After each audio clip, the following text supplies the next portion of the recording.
मंगलाचरण करते हैं। बहुसत्थ अथ जाने संजम सम्मत शुद्ध तव यरणे वंदिता आयरिये कसाय मलवज्जिदे शुद्धे। बोलिए श्री खजाराट शांतिनाथ भगवान की जय। आचार्य श्री कुंद स्वामी की जय। आचार्य गुरुवर विद्यासागर जी समय सागर जी महाराज की जय। मुनि पुंगव श्री 108 सुधा सागर जी महाराज की जय। हम सभी बड़े ही सौभाग्यशाली हैं जो हमें आचार्य कुंद स्वामी के अट्ठपाहुड़ के अध्ययन का अवसर प्राप्त हो रहा है। चौथा पाहुड़ चल रहा है बोध प्रावृत बोह पाहुड़। इस बोध पाहुड़ में हम सभी 11 अधिकारों के माध्यम से निश्चित रूप से वह स्वरूप वह उपदेश प्राप्त करने वाले हैं, वह बोध प्राप्त करने वाले हैं जो मोक्ष मार्ग तक ले जाएगा। 11 अधिकारों की चर्चा पिछली गाथा में हुई थी, पिछली 2 गाथाओं में हुई थी। अब उसको ही आगे बढ़ा रहे हैं। पहला अधिकार प्रारंभ हो रहा है जिसका नाम आयतन है। आज हम 2 गाथाओं का अध्ययन कर रहे हैं, क्रमशः गाथा क्रमांक 5 और 6।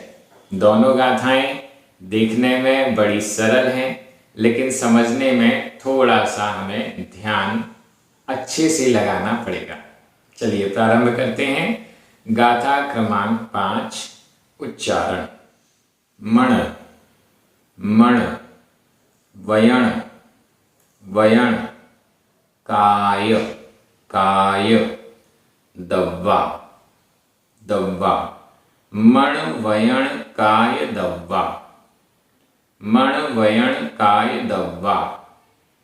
आसत्ता आसत्ता, जस्स जस्स, इंदिया इंदिया, विषया विषया। आयदणम आयदणम, जिणमग्गे जिणमग्गे। ऋणिदिट्ठम, आधदा पुरद, आधट्टा और ठा, ऋणिदिट्ठम। संजयम रूवम रूवम।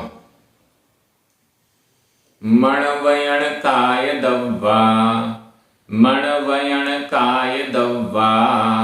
आसत्ता जस्स इंदिया विषया, आसत्ता जस्स इंदिया विषया।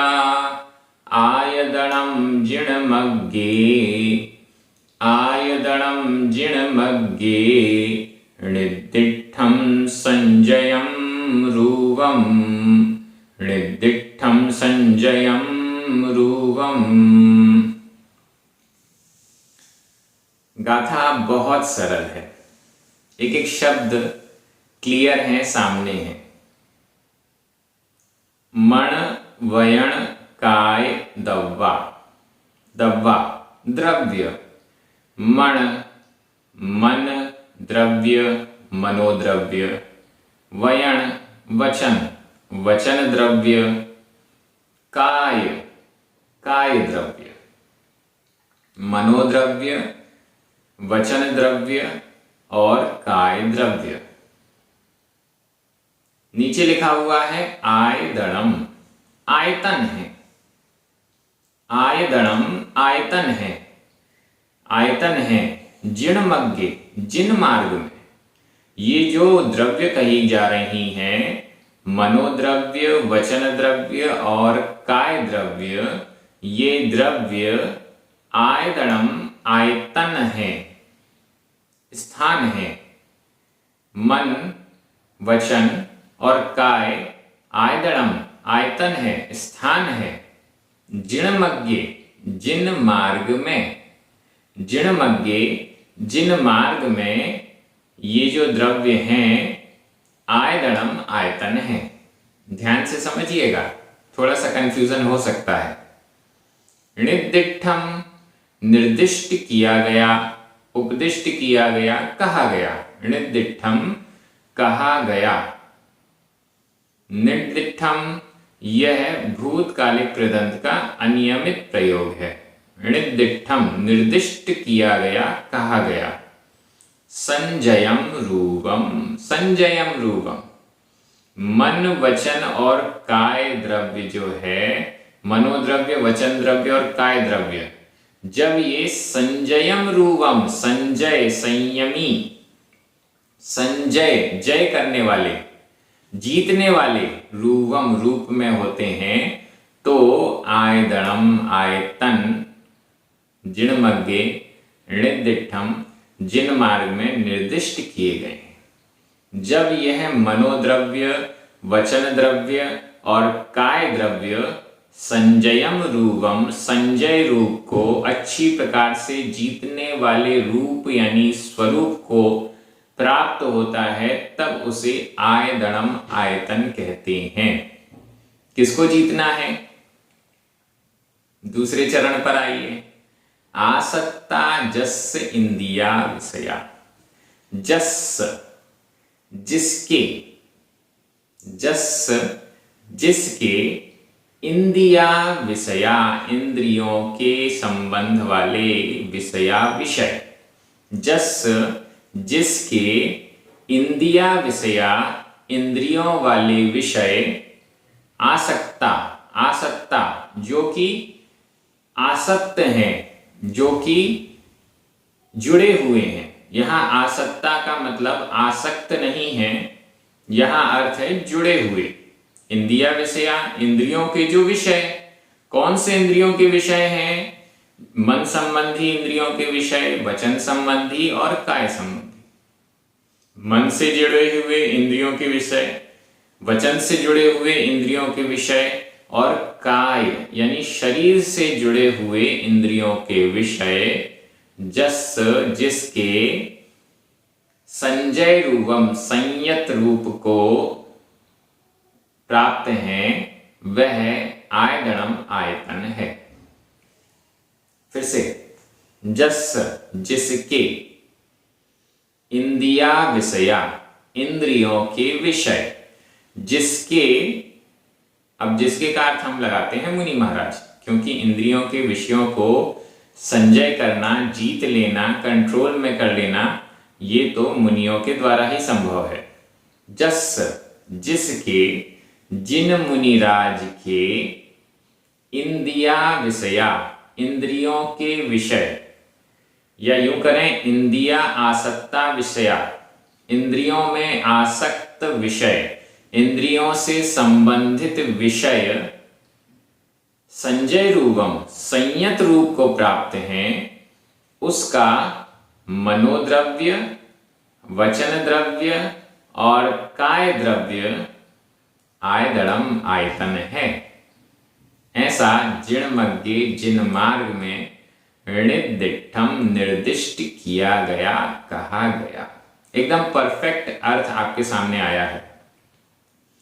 जिन मुनिराज के इंद्रियों से संबंधित विषय, इंद्रिया आसक्ता विषया इंद्रियों से संबंधित विषय, संजय रूपम संजय रूप को, संयमी रूप को, संयत रूप को धारण करते हैं, उन मुनिराज के मण, वयण, काय द्रव्य, मनोद्रव्य, वचन द्रव्य और काय द्रव्य, ये तीनों ही आयदणम आयतन हैं।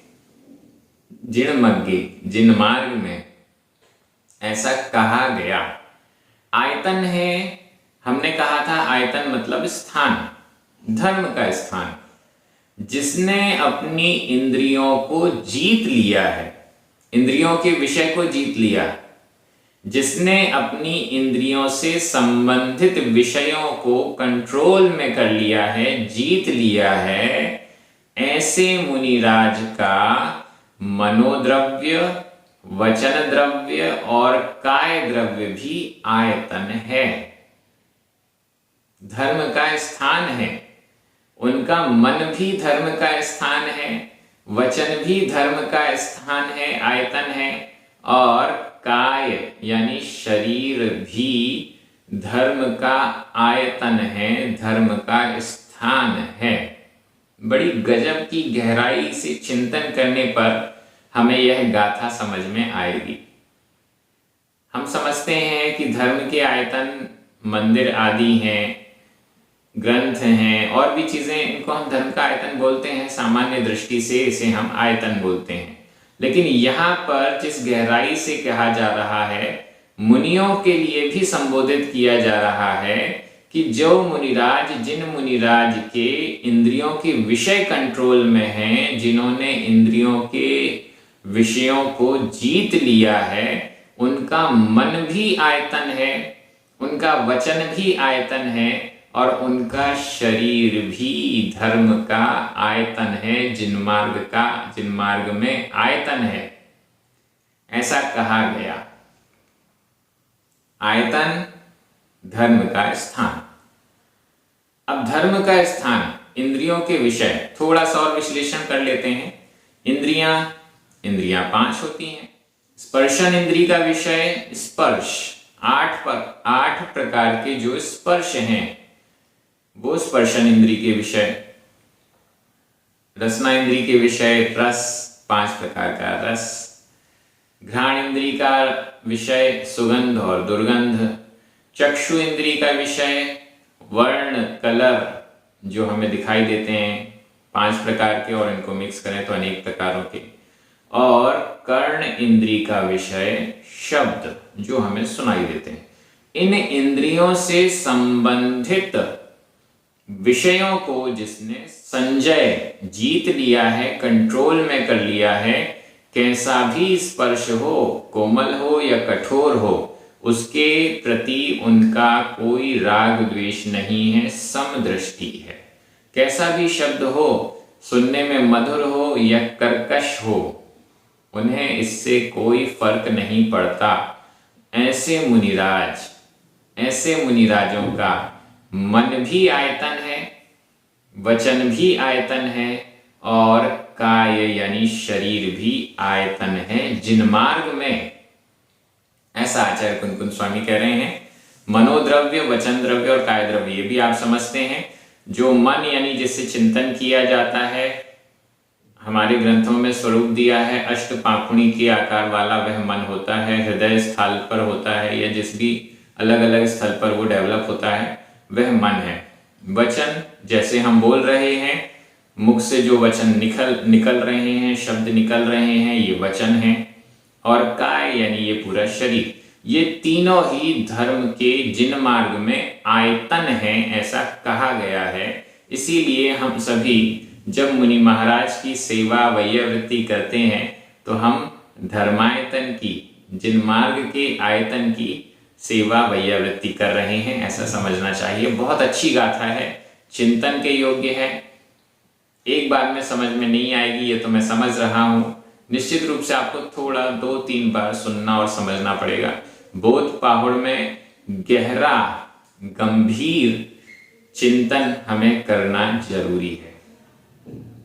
व्याकरण की दृष्टि से मण, वयण, काय, दव्वा, आसत्ता, इंदिया, विषया, ये सभी प्रथमा विभक्ति के बहुवचन हैं।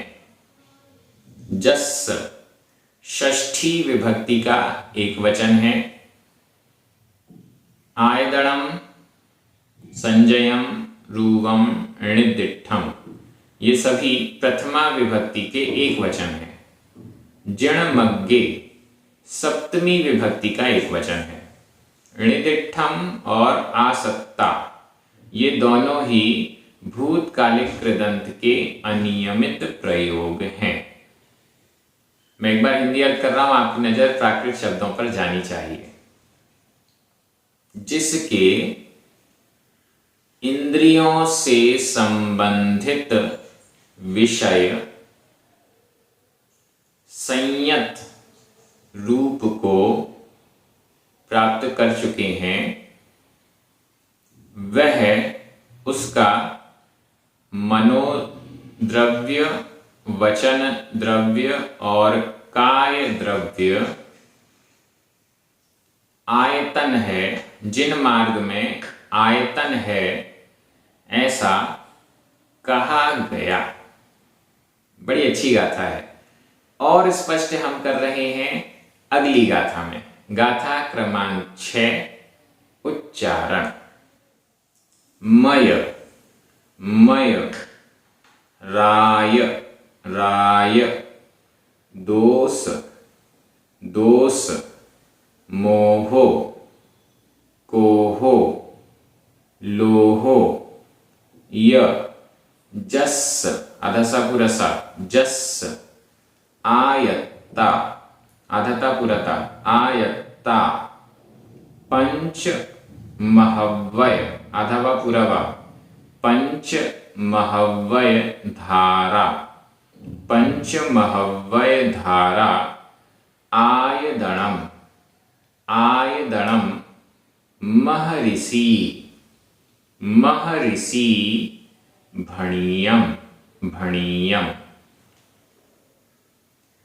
मयराय दोष मोहो, मयराय दोष मोहो, कोहो लोहो यजस् आयत्ता, कोहो लोहो यजस् आयत्ता, पंचमहव्वय धारा, पंचमहव्वय धारा, आयदणम महर्षि भणियम, आयदणम महर्षि भणियम। अब देखिए ये गाथा कितनी स्पष्ट कर रही है। आयदणम महर्षि भणियम। आयदणम आयतन, आयदणम आयतन। कौन है आयतन? महर्षि, महर्षि, ऋषि, ऋषि, महर्षि, महर्षि, महर्षि, महर्षि, महान तपस्वी मुनिराज साधु। आयदणम आयतन, भणियम कहा गया, भणियम कहा गया। भूतकालिक कृदंत का प्रयोग है। भूतकालिक कृदंत में अ, य, त, द ये 4 प्रत्यय होते हैं, यहाँ पर यह प्रत्यय का प्रयोग है। भणियम कहा गया, महर्षि महर्षि, आयतन कहा गया। आयतन कौन है? महर्षि है। पिछली गाथा में जस, जिसके, यह शब्द दिया, हमने अर्थ लगाया कि मुनि महाराज, क्योंकि मुनि महाराज ही इंद्रियों को जीतते हैं, इस दृष्टि से हमने अर्थ लगाया।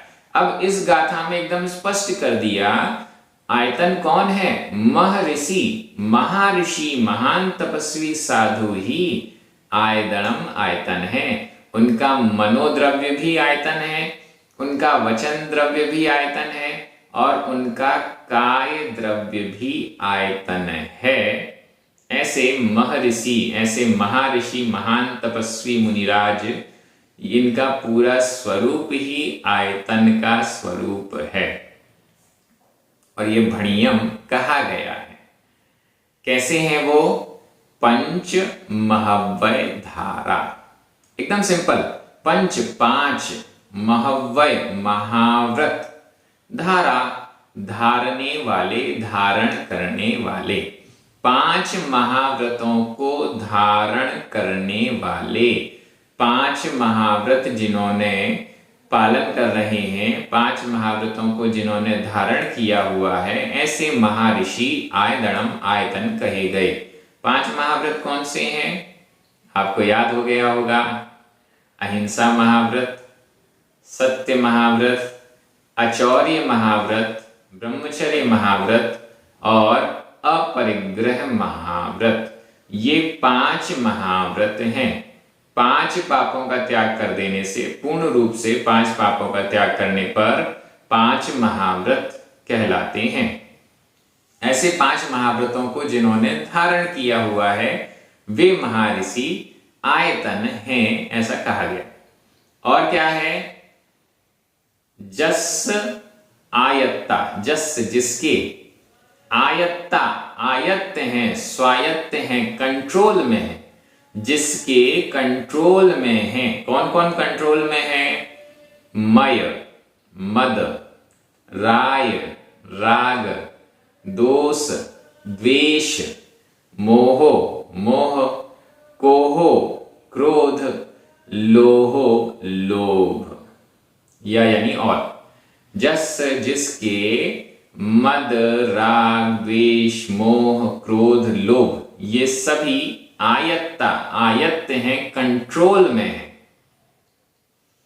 और जो 5 महाव्रत का धारी है वह महर्षि आयतन कहा गया। एकदम सिंपल हो गई बात। मद क्या कहलाता है? घमंड, दूसरे को कुछ नहीं समझना, दूसरे को तुच्छ समझना, दूसरे को छोटा समझना, यह मद कहलाता है। अहंकार भी जिसे हम कहते हैं। मद 8 प्रकार के हैं। ज्ञानम, पूजाम, कुलम, जातिम, बल, मृद्धिम, तपो, वपु, अष्टावाश्रित्यमानित्वम इत्यादि। रत्न करंडक श्रावकाचार में 8 मदों का वर्णन आया है। 8 मद। राग, राग हम समझते ही हैं, पंचेंद्रिय के जो विषय हैं इत्यादि, उन सब के प्रति आसक्ति का भाव होना, मेरा मेरा मेरा ऐसा भाव होना राग है। इससे विपरीत है द्वेष, अच्छा नहीं लगना, पंचेंद्रिय के विषय उनसे शत्रुता जैसा भाव होना, ये तो मुझे बिल्कुल पसंद ही नहीं है, फेंक दो, इसे दूर कर दो, द्वेष। मोहो, मोह, राग और द्वेष को दोनों को मिक्स कर देते हैं तो वो मोह कहलाता है, ममत्व परिणाम। कोहो, क्रोध, गुस्सा करना, यह क्रोध कहलाता है। लोहो, लोभ, लालच, गृद्धता, यह लोभ है। और चाहिए, ये भी चाहिए, ये भी चाहिए, ये भी चाहिए, लोभ है। जस आयत्ता, जस जिसके ये सभी आयत्ता कंट्रोल में है वह आयतन है। ऐसे महर्षि आयतन हैं, ऐसे महर्षि को आयतन कहा गया है। बहुत सरल है और यह एकदम स्पष्ट कर दिया गया है कि जिन्होंने अपनी इंद्रियों को कंट्रोल किया है, जिन्होंने राग, द्वेष, मोह, क्रोध, लोभ को कंट्रोल किया है, वह 5 महाव्रत का धारी ही आयतन है। उसका मन भी आयतन है, उसके वचन भी आयतन है और उसका शरीर भी जिनमार्ग में आयतन है। यह हमें इन दोनों गाथाओं से सार रूप से ग्रहण करना चाहिए। व्याकरण की दृष्टि से देखें, मय, राय, दोष, मोहो, कोहो, लोहो, महर्षि, आयदणम, भणियम, ये सभी प्रथमा विभक्ति के एक वचन है। कुछ में 0 विभक्ति लगी हुई है जैसे मय और राय में, लेकिन सभी प्रथमा विभक्ति के एक वचन है। जस षष्ठी विभक्ति का एक वचन है। पंचमहव्यय धारा और आयत्ता, इनको भी हम प्रथमा विभक्ति का एक वचन भी कह सकते हैं और बहुवचन भी कह सकते हैं। भणियम भूतकालिक कृदंत का प्रयोग है। एकदम सरल। आजकल व्याकरण के नाम पर तो आचार्य कुंकुत स्वामी कुछ करते ही नहीं है, बस सिंपल प्रथमा विभक्ति या द्वितीय विभक्ति में ही हमारा काम हो जाता है और 2-4 कृदंत का प्रयोग कर देते हैं। लीजिए, आपकी प्राकृत भाषा हो गई, प्राकृत भाषा का ग्रंथ आपका हो गया। हिंदी में बोलूंगा, आपकी नजर प्राकृत शब्दों पर जानी चाहिए। जिसके मद, राग, द्वेष, मोह, क्रोध और लोभ स्वायत्त हैं, कंट्रोल में हैं,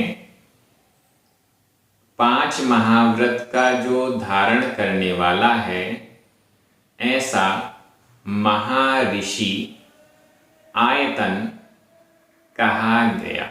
बहुत अच्छी गाथा है, बहुत अच्छी गाथाएं आगे आने वाली हैं।